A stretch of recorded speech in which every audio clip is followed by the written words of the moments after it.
The revolution is here. New Money Dynasty. Let's get it. Alright. First of all, the energy is here. Yo, 808 Ray, what's up, man? The energy is in the building. The Knicks are playing. They doing pretty good. And so we tuned into that and this. Shout out to SZA. SZA, the singer, the incredible singer, beautiful singer. She shouted me out. You know, some stories I don't tell. But she shouted me out. She said one time I was on a flight with Joe to DR. Well, she was going and I was going. I didn't even know. The whole flight, she had the hoodie on her like you couldn't even tell. Like from LA to DR. And you couldn't even tell her what's up. She was balled up. And when she got up, when we landed, she turned around and tapped me and was like, yo, what's up, Fat Joe? I'm a fan. And I was like, oh, shit, SZA.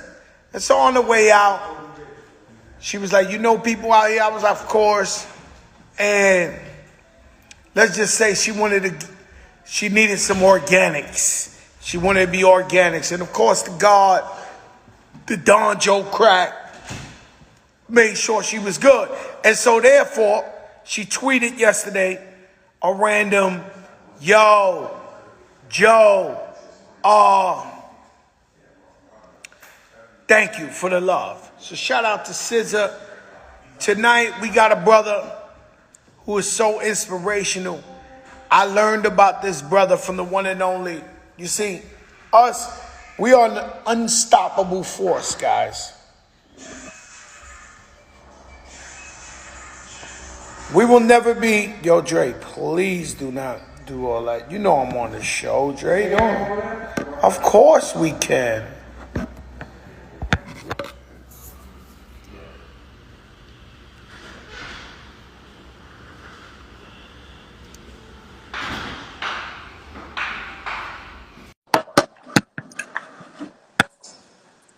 The live keeps pausing.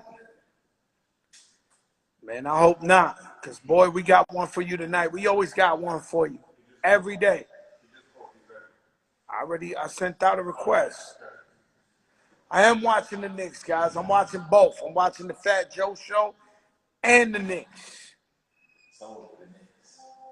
Yo, you got to stop talking that shit. LeBron ain't look good yesterday, bro. What? Well, 36, that's our new excuse. I'm with you on LeBron, but my new shit is he's 36. Yo, that's what we doing now, Smitty. He's 36. I'm from Cleveland. Cleveland, y'all sorry, man. You think y'all going to keep Kevin Love? I would give Kevin Love the bag and tell him keep it moving. Damn, we just lost him, brother. Yo, Nore!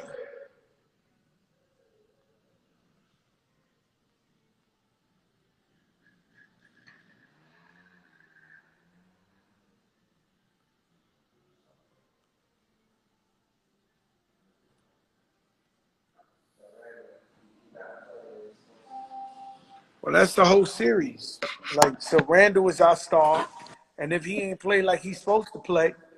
Oh, man. Yo. What's good? Fat Joe in the building, man. Yo, Zion, what's good, my brother? Not much. You know, I'm grinding every day. How you doing, man? Good, man. How are you doing? I'm good. It keeps like pausing or something, the reception. But what's crazy is the way I learned out about you, right? They said Randall violating the Hawks right now. And so, yo, Zion, the way I learned about you was from Omari Ghost from Power. And so I asked him. Yeah.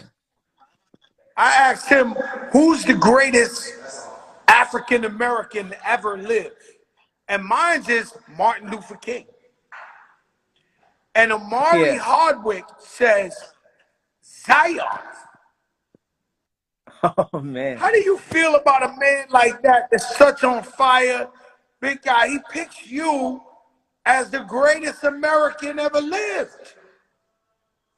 Man, no, it was crazy. No, the thing is, I was asleep, like just like snoozing. It's like 3, 4 in the morning, and my uncle blowing me up.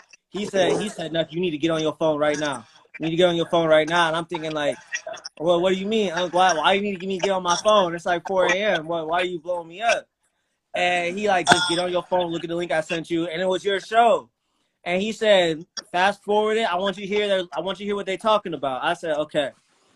So I was listening, and it just blew me away, dude. I've listened to almost all your music, Fat Joe. Amari, awesome as Ghost, dude. I've watched the whole series. It's crazy. I really look up to both of y'all, and just the fact that you guys really put on with your own type of hard work and your tenacity of what you do to make yourselves great. It just blew my mind, man, because especially when you guys really started talking about me as one of the greats, and I'm just a kid from a small town in Ohio, Massillon, Ohio, man. And I'm just trying to grind every day to do what I can to make it just like any other black man in our country. And just the fact that you guys showed me love and respect just blew me back for a second, because you guys have already been doing it big for years before I was even born, man. And the fact that my name is in a conversation with the greats, man, it's really humbling. And You know, I feel Zion, I blessed to went be able right to do after this. that. I saw the special on Netflix with my daughter. And, you know, I was really, really inspired by your story, you know. But the way I got it was like, you was born like this. So in your head, you never felt like you was handicapped or this is all you know. Am I correct? That's all I've ever known, man. This is all you ever know. So to you, that's all you know. So you comfortable in your space, right? So we might look at it because, you know, everybody got legs, whatever the case. And so we look at you, be like, damn, everybody. But you know, what I took from it was like, yo, I'm not making no excuses. I'm not taking no shortcuts. I'm just as good as anybody else. And I'm going to go for mine. That's how I viewed the special. Yeah, man, that's the effect I wanted to have on people, you know, because it really doesn't matter what your background is, especially in our country. It doesn't matter what your background is, where you come from, who you are, where you're from our country or not. Once you step foot on American soil, you have the chance to become whatever you want. Not saying that it's going to be easy, not saying that it's not going to have its times where you really feel like you failed and you might want to give up. The thing is, it's up to us not to give up and to push forward, because we are blessed to have the chance to try again, you know? And my thing was, I failed over and over and over again, man. Most of my career, even now, I've lost more than I've won. But what matters is, when I started to win, it was some of the biggest wins I've ever had and that people have ever seen. Beating some of the best in the world, beating some of the best in the country, some of the best guys in the state. Track, wrestling, it doesn't matter the sport. And it's just, it's like, you want people to feed off of that energy.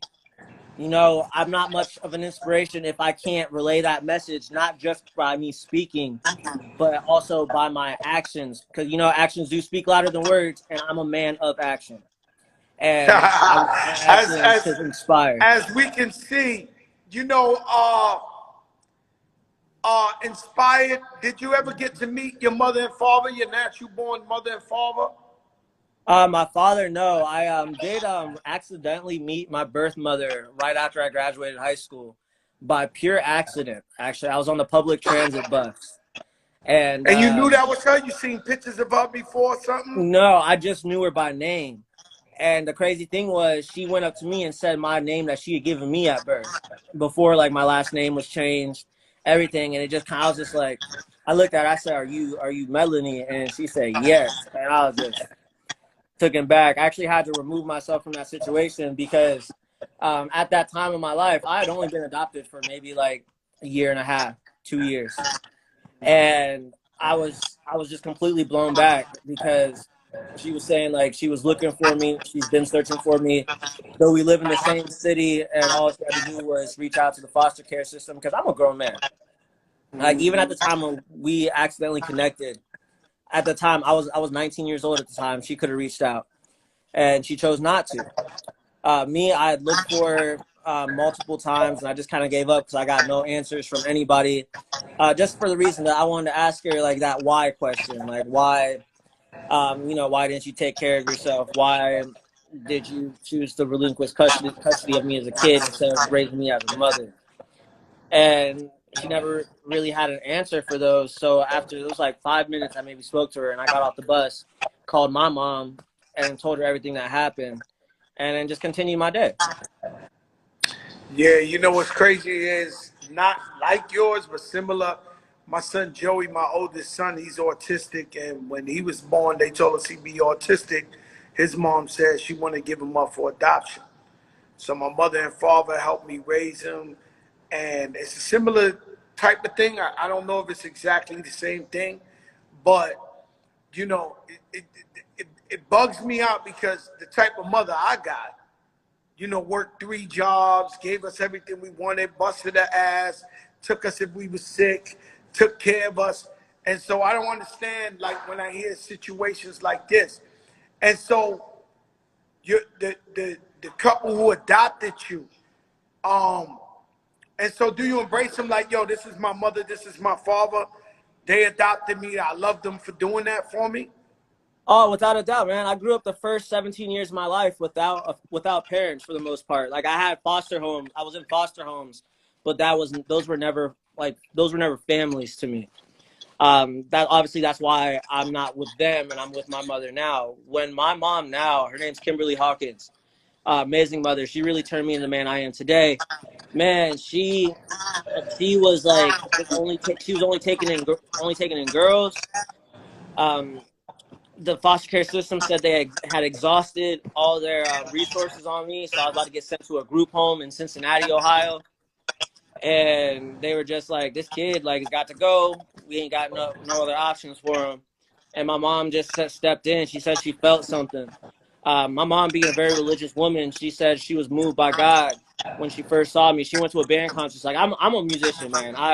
I'm little nice with the instruments, but no, for real. Like I've been a drummer for like the last 20 years of my life. Trumpet player, guitarist, bass player. Like I got it.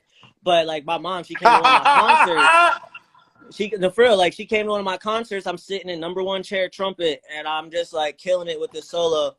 And then according to her, she was like, "That's my son right there. That's my kid." And I didn't even know she existed yet, man, which is crazy. Like I had no idea who she was. I was just doing what I love to do. And she took me in, man. And then like 7 months later, she came up to me. She's like, you've been with my family for a while. Everybody loves you. Everybody treats you like you've been here forever. Would you like to be my son? And I didn't say yes right away. I told her, I said, I got to think about it. So I gave it about a week. And then I remember one day I came back from wrestling practice, and I was just like, I want to be adopted. And then she was like, so if I'm going to adopt you, what you going to call me? And I said, Mom. And after that, it was over, bro. She loved it. Yeah. There's beautiful people in this world, man. And sometimes it doesn't have to be your biological or your family. Sometimes personal family could do more damage to us than even, friends or people we meet from the street who just have a great heart. Your coach, I noticed your coach, I seen it. Were you surprised when you saw the footage and your coach cried? Yeah, I've never seen that man cry a day in my life. it took me back a bit. Coach is tough. The coach is tough. When I seen the coach cry, I said, holy shit, coach cried. What was that like when you seen that? Man, it made me feel something because it's just like I've been around that man, his identical twin brother, all my wrestling career. His family is the reason why I'm even a wrestler and I'm a martial artist. Like the sole reason is them. And just seeing that they really tried to make a way for me to become a successful athlete over the years and how much time and sacrifices they poured in to really help me grow and to teach me not just wrestling but life lessons and to grow as a man in general. So when I do leave high school, get out of college, just go out into the real world, I can hold my own. Because I didn't have that father figure growing up. So seeing him cry, man, it really moved me, man. And even to this day, I will always look at him as like a dad. Yeah, man, he loves you, man. And sports always bring people together, no matter what, race, creed, color. They keep saying my camera is blurry. I don't know where the hell the camera is at. But fuck it. I mean, what do you want me to do? So, I saw the special, right? Now you Yeah, kind of famous, right? Has life yeah. changed for you since the special and the fame? Um, yes and no. Yes, in the fact where I do a lot of different events. I speak. I run wrestling camps. I just kind of work with different companies. I might get behind the camera a bit, but aside from that, like it's cool, and I'm glad I'm able to be a motivator, one of the world's top motivators. But at the same time, I keep it humble because what I'm doing this for isn't just for myself. I'm doing this for my family. I'm doing it so someday I can start a family, so I can be what I never had, you know? And that's what's in my mindset every day. I'm doing this so I can change the foster care system at the highest level, just make sure all kids are treated fairly. All families are background checked. What are some of the problems with the foster care system? Um, a caseworker might put a kid into the system, like put a kid into a home without really checking whether that's a good home or not. You know, the cover of a book might look good, but once you open it, it might not be the best book you've ever read. And most of the time, it was that a kid, especially just from me experiencing it. I would go into a home, it would be cool for about 4 or 5 months, and then after that, everything would just go to shit, and it would just fall apart. Abuse would start. You wouldn't get treated fairly as the other kids. You get looked at as different. And on top of that, those parents are getting paid to take care of you. They get an X amount of money each month to take care of that kid. A lot of the homes I went through, they never put any of that money towards me. So I was a kid wearing really raggedy clothes. I was a kid that never smelled the best. I was a kid that never looked the best.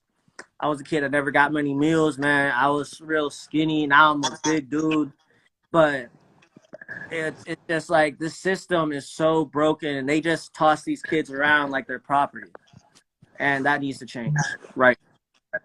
You know, Tiffany Haddish, she was in the foster system, and I know she got a program where she gives kids like bags because she said when they move you from house to house, they get all your possessions in a plastic bag, and she said it always made her feel less than because she didn't even have a real bag of her own to put her belongings in. Um, and so would you say 50-50? Some people are in it with a good heart, and some people are in it for the check. Or would you give it a Yeah, better without a a better doubt. rating? Without a doubt. Because look at my mom, for example. My adopted mother. She is one of the best women I've ever ran into in my entire life. Completely opened her heart up to me. Took me in after already taking care of 3 girls. On top of that, added me into the mix. Still made something happen for the better.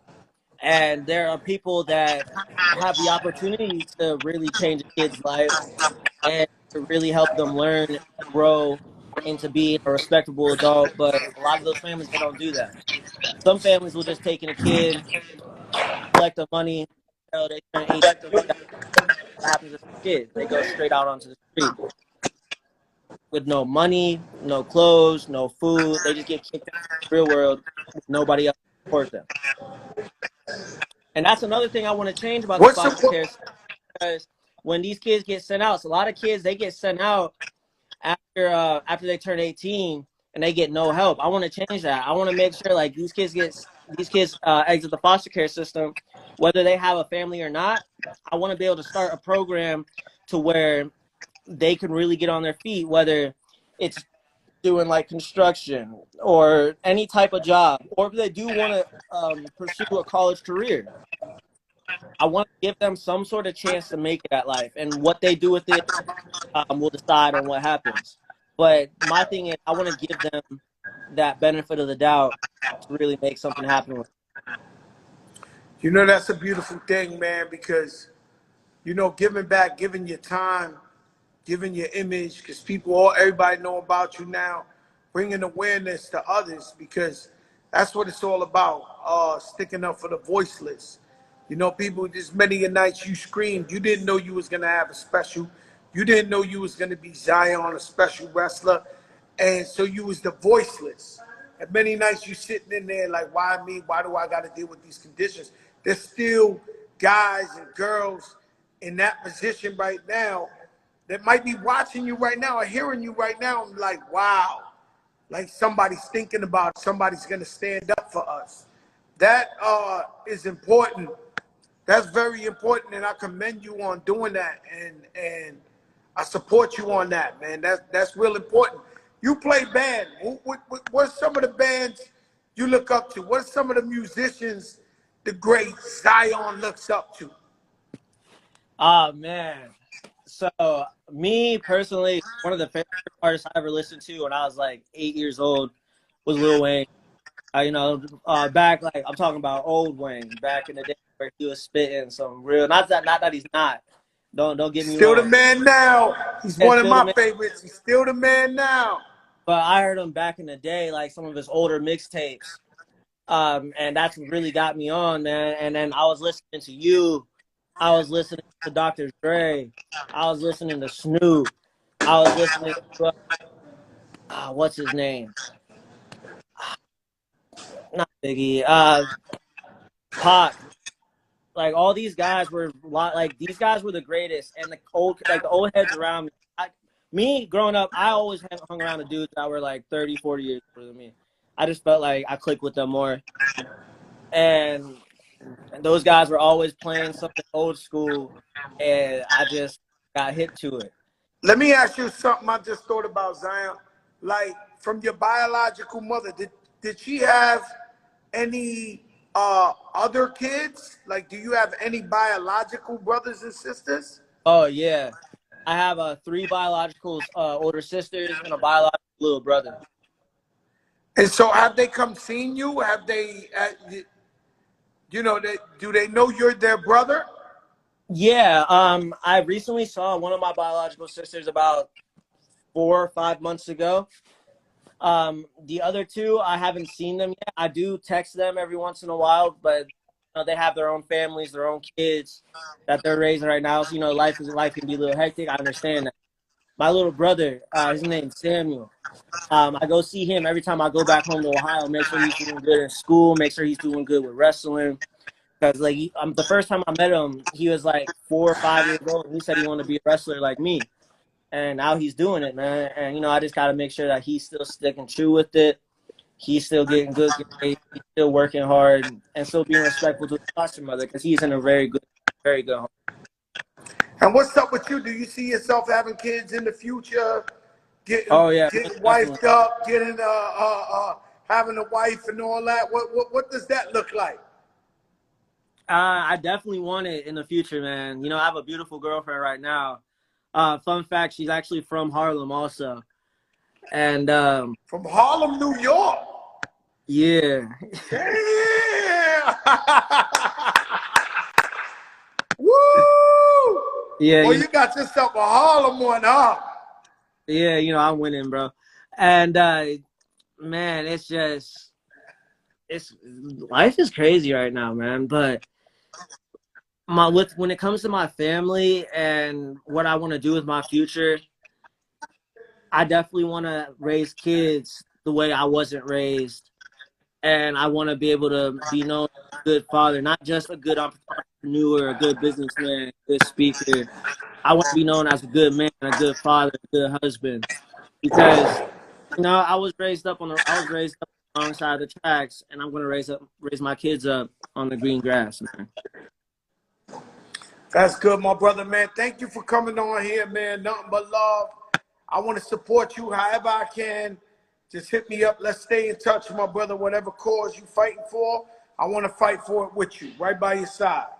Yes, sir, man. Listen, I need to send you my book when it comes out. I'm releasing I a got book. it. And I'm going to promote it. I'm going to post it up and everything, my brother. Oh, yeah. Oh, yeah. But, man. God bless, Zion. Yeah, let me tell you about it real quick, though. It's called Zion Unmatched. And Zion Unmatched? Yeah, and currently it's on pre-sale on Amazon, Barnes & Noble, Target, pretty much any store you can get into right now. You can pre-order it. And this book, it's a 3-book deal. I signed a 3-book deal. And this is just the first of many. The first book drops August 3rd, and it's being released in the UK, Canada, and the US. And I plan on going forward. Do you have right the Audible? Did you do the Audible too? We're working on that. I want to get one out, and I've let the publishers know. But as soon as I can get that, listen, I don't want nobody else speaking on that Audible but me, because I want you guys to feel like I'm speaking directly to you. All right, my brother. Zion Unmatched, August 3rd.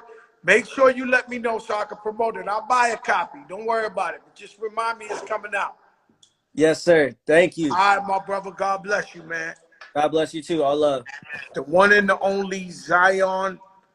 And so the man has a special where he's arms and up, right? And he wrestles and he beats everybody up. And he gets busy, never made an excuse for himself.